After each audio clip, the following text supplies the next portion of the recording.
بہت سارے ویورز کا یہ سوال تھا کہ خمار کی ہیپی اینڈنگ ہوگی یا نہیں ہوگی۔ مطلب حریم اور فائز مل جائیں گے یا فائز کے بجائے حریم کی مدثر سے اب شادی ہو جائے گی؟ تو ان سب کے لیے جواب یہی ہے کہ آج کی ایپیسوڈ میں خمار کی تو ہونے والی ہے ہیپی ہی نہیں بلکہ بہت ہی ہیپی اینڈنگ۔ یعنی خمار کی آخری ایپیسوڈ اپنے ویورز کو بہت اچھے سے خوش کرنے والی ہے۔ اس سے پہلے ڈرامے کا سٹارٹ سے تھوڑا سا جائزہ لے لیں۔ فائز، روفی اور ناصر تینوں ایک ہی محلے میں بچپن سے رہتے ہیں اور بچپن سے اچھے دوست ہوتے ہیں۔ حریم روفی کی بہن ہوتی ہے۔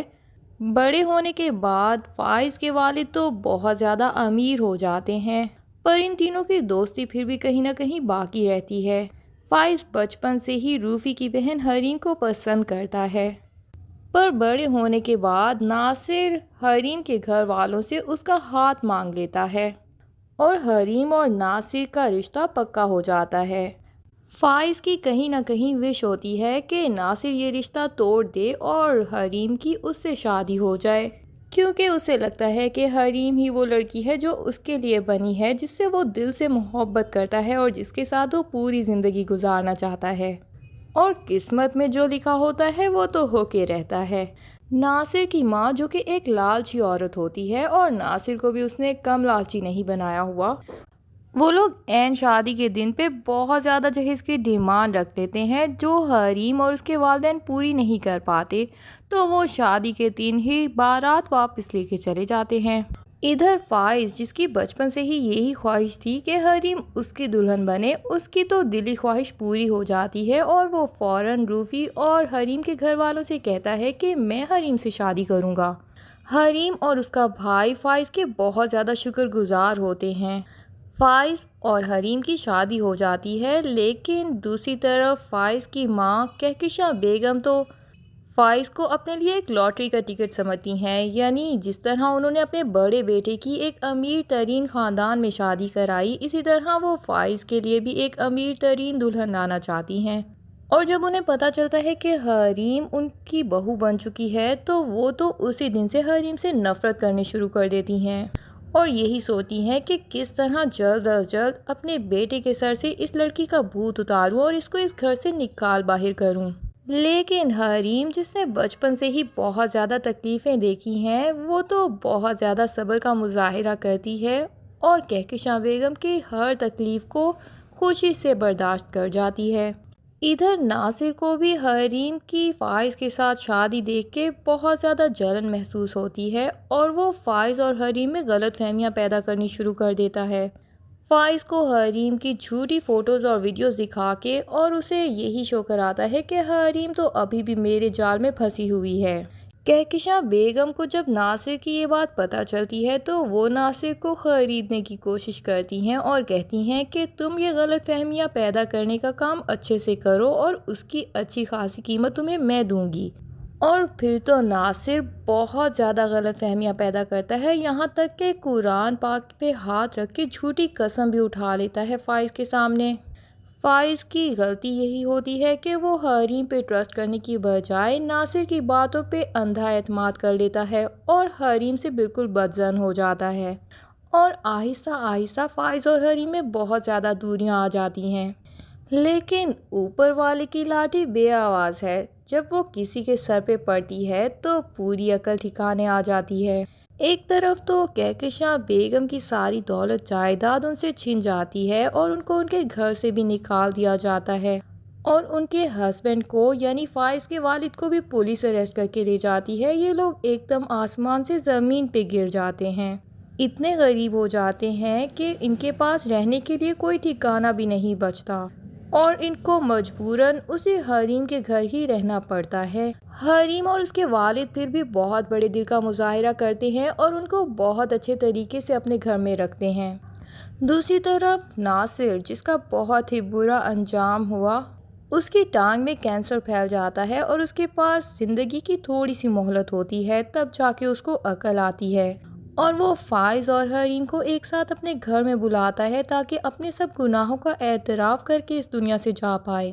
یہاں ناصر ساری کی ساری سچائی کھول کے رکھ دیتا ہے کہ میں نے حریم اور فائز کے درمیان زندگی میں بہت غلط فہمیاں پیدا کیں اور میں نے حریم کے اوپر بہت سارے جھوٹے الزامات لگائے جس کی سزا مجھے اللہ پاک سے مل چکی ہے۔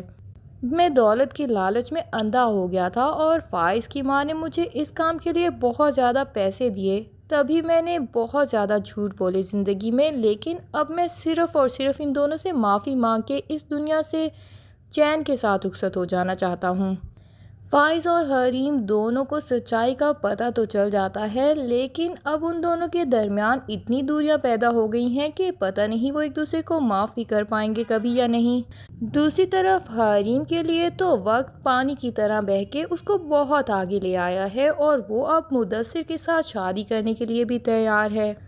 پر فائز ساری سچائی جان لینے کے بعد اپنے آپ کو دلدل میں پھنسا ہوا محسوس کرتا ہے اور اسے لگتا ہے کہ حریم اس کی لائف سے چلی گئی تو وہ زندگی میں کبھی بھی آگے نہیں بڑھ پائے گا۔ فائز کی بہن لائبہ اور وقاص کی شادی ہو جاتی ہے اور حریم بھی اس شادی میں شامل ہو جاتی ہے، جہاں اس کو اس کے باس مدثر ہی لے کے آتے ہیں۔ مدثر تھوڑی سی دیر میں ہی فائز اور حریم کو ایک ساتھ دیکھ لینے کے بعد جان جاتے ہیں کہ یہ دونوں ایک دوسرے سے بے پناہ محبت کرتے ہیں۔ شاید فائز بھی حریم سے اتنی محبت کرتا ہے جتنی مدثر خود کبھی نہیں کر پائے گا، تو وہ حریم کی خوشی کے لیے اپنی خوشی کی قربانی دے دیتے ہیں اور سوچ لیتے ہیں کہ کیسے حریم اور فائز کو ایک ساتھ ملوانا ہے۔ اس کے لیے وہ حریم کو ساحل سمندر پہ لے جاتے ہیں اور ساتھ ہی فائز کو بھی وہاں پہ بلوا لیتے ہیں۔ حریم جو کہ بے دھیانی میں ہی اپنے دل کی ہر بات مدثر سر کو کہہ رہی ہوتی ہے اور پھر انہیں یہ بھی کہتی ہے کہ آپ میرے محسن ہیں، میں آپ کی آنکھوں میں آنسو نہیں دیکھ سکتی، لیکن کہیں نہ کہیں میں اس شادی کے لیے تیار نہیں ہوں۔ یہاں یہ سب باتیں فائز بھی سن لیتا ہے اور جب وہ جان لیتا ہے کہ حریم بھی ابھی تک فائز سے محبت کرتی ہے تو وہ فوراً ہی حریم سے معافی مانگ لے گا۔ حریم اس کو تو کوئی جواب نہیں دیتی اور وہاں سے چلی جائے گی، لیکن گھر آ کے وہ اپنے باپ اور بھائی سے وہی باتیں کرے گی جو فائز نے اس کے سامنے کی کہ توبہ کا دروازہ تو اللہ کی بارگاہ میں بھی ہمیشہ کھلا رہتا ہے، تو ہم انسان اتنے کم ضعف کیسے ہو سکتے ہیں کہ کوئی ہم سے گر گڑا کے معافی مانگ رہا ہو اور ہم اسے معاف ہی نہ کریں۔ یہاں حریم کے والد بھی اسے کہہ دیتے ہیں کہ بالآخر میری بیٹی بھی ایک وہی کمزور عورت ہی نکلی کہ دل کے ہاتھوں مجبور ہو کے اور فائز کے تھوڑے سے آنسو دیکھ کے اس نے فوراً ہی اسے معاف کر دیا۔ پر حریم بھی آخر کیا کرے جب وہ لائبہ سے سن لیتی ہے کہ فائز بھائی نے زندگی بھر اکیلے رہنے کا فیصلہ کر لیا ہے اور وہ کہکشاں بیگم کو بھی ہمیشہ ہمیشہ کے لیے چھوڑ دیں گے اور زندگی میں کبھی بھی شادی نہیں کریں گے اور آگے نہیں بڑھیں گے، تب حریم خود کو کنٹرول نہیں کر پاتی اور پھر فائز کے گڑ گڑا کے معافی مانگ لینے کے بعد وہ کھلے دل سے فائز کو معاف کر دیتی ہے۔ اور دوسری طرف کہکشاں بیگم جن کی بیٹی کی بھی رخصتی ہو چکی ہے ان کے بغیر ہی، اور پھر فائز نے بھی ان سے پرومس کر لیا ہے کہ میں حریم کو تو چھوڑ ہی چکا ہوں لیکن میں آپ کے ساتھ بھی کبھی نہیں رہوں گا۔ وہ ایک ہی دن میں اکیلے بیٹھ کے اپنے بوجھل دل کے ساتھ جب اپنی زندگی کا جائزہ لیں گی تو ان کو پتہ چل جائے گا کہ دولت ان کے ہاتھ میں آ بھی گئی تو بھی اولاد جیسی دولت کو کھو دینے کے بعد وہ کبھی خوش نہیں رہ پائیں گی۔ اب تو وہ سوچ لیں گی کہ وہ کسی نہ کسی طریقے سے فائز کو اس کی خوشیاں لوٹا دیں گی،